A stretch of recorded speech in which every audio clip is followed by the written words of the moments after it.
বিসমিল্লাহির রহমানির রহিম। আসসালামু আলাইকুম ওয়া রাহমাতুল্লাহ। প্রিয় শিক্ষার্থীরা, ওয়েলকাম টু মুমিনুরস টিচিং হোম। প্রিয় শিক্ষার্থীরা, এই ভিডিওটি দ্বারা তোমাদের নবম শ্রেণীর বিজ্ঞান বইয়ের ষষ্ঠ অধ্যায় পর্যায় সারণী, এই অধ্যায়ে 6.6 পর্যায় সারণীর গুরুত্ব, এই বিষয়টি নিয়ে আলোচনা করা হবে। এখানে 3টা পয়েন্ট দেওয়া আছে, ক, খ এবং গ। আমরা মূলত এই ভিডিওয় ক এবং খ নিয়ে আলোচনা করব।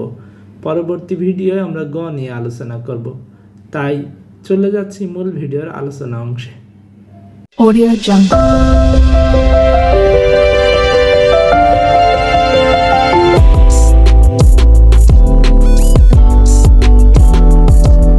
পর্যায় সারণীর গুরুত্ব। পর্যায় সারণীতে নানাবিধ সুবিধা রয়েছে। সবকটি মৌল এক সারণীতে থাকার কারণে একটি সামগ্রিক ছবি পাওয়া যায়। এই ছবিটা দেখে আমরা সব মৌলগুলোর অবস্থান বুঝতে পারি। যে কোনো মৌলের বৈশিষ্ট্য সম্পর্কে খুব দ্রুত ধারণা নেওয়া যায়। এমনকি এখনও আবিষ্কৃত হয়নি এমন কোনো মৌলের বৈশিষ্ট্য সম্পর্কে অনুমান করা যায়। নিচে পর্যায় সারণীর গুরুত্বপূর্ণ কিছু সুবিধা আলোচনা করা হলো। ক, রসায়নে অধ্যয়ন সহজতর হওয়া। তোমরা জানো যে এখন পর্যন্ত 118টি মৌল আবিষ্কৃত হয়েছে। এই মৌলগুলোর গলনাঙ্ক, স্ফুটনাঙ্ক, অ্যাসিড ও ক্ষারের সঙ্গে বিক্রিয়া ইত্যাদি সমূহ সহ এর আরও অনেক ভৌত ও রাসায়নিক ধর্ম রয়েছে।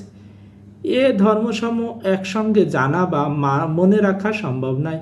কিন্তু তুমি যদি পর্যায় সারণীর কোনো একটি গ্রুপের সাধারণ ধর্ম জানো, তাহলে ওই গ্রুপের সকল মৌল সম্বন্ধে একটি সাধারণ ধারণা লাভ করা যায়। সুতরাং পর্যায় সারণীতে 18টি গ্রুপ ও 7টি পর্যায় রয়েছে। সেখানে অবস্থিত মৌলগুলো সম্বন্ধে সহজে ধারণা পেতে পর্যায় সারণীর গুরুত্বপূর্ণ ভূমিকা রয়েছে।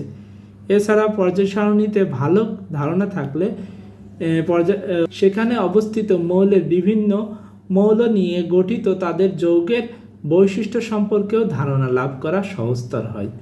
ঘটনাটি তোমাদের একটু বুঝতে ঝামেলা হলেও আসলে মূল কথা এখানে বলতে চেয়েছে, যারা রসায়ন নিয়ে পড়াশোনা করে তাদের জন্য পর্যায় সারণী মনে রাখলে ওই মৌলগুলোর সম্পর্কে খুব ভালো একটা ধারণা থাকে।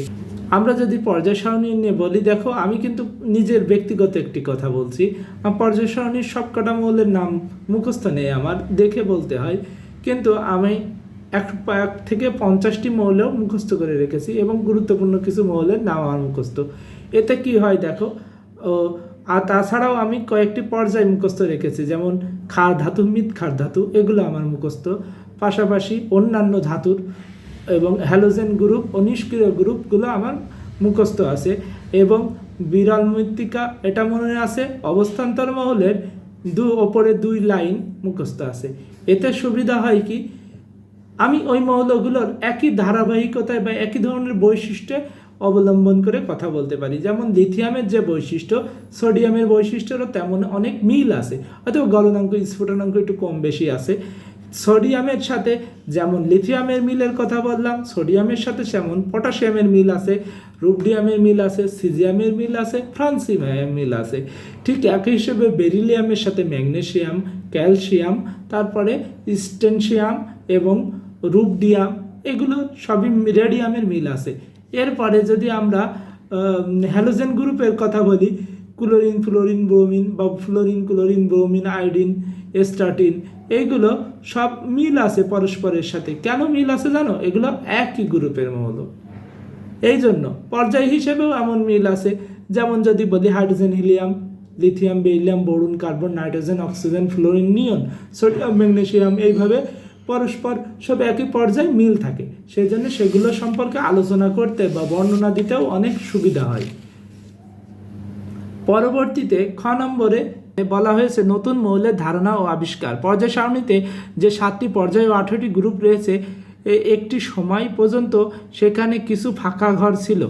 পরবর্তীকালে সেই ফাঁকা ঘরের মৌলগুলো আবিষ্কৃত হয়, কিন্তু তার আগেই এই ফাঁকা ঘরের আবিষ্কৃত মৌলগুলো ধর্ম কেমন হবে তা পর্যায় সারণী থেকে অনুমান করা সম্ভব হয়েছিল।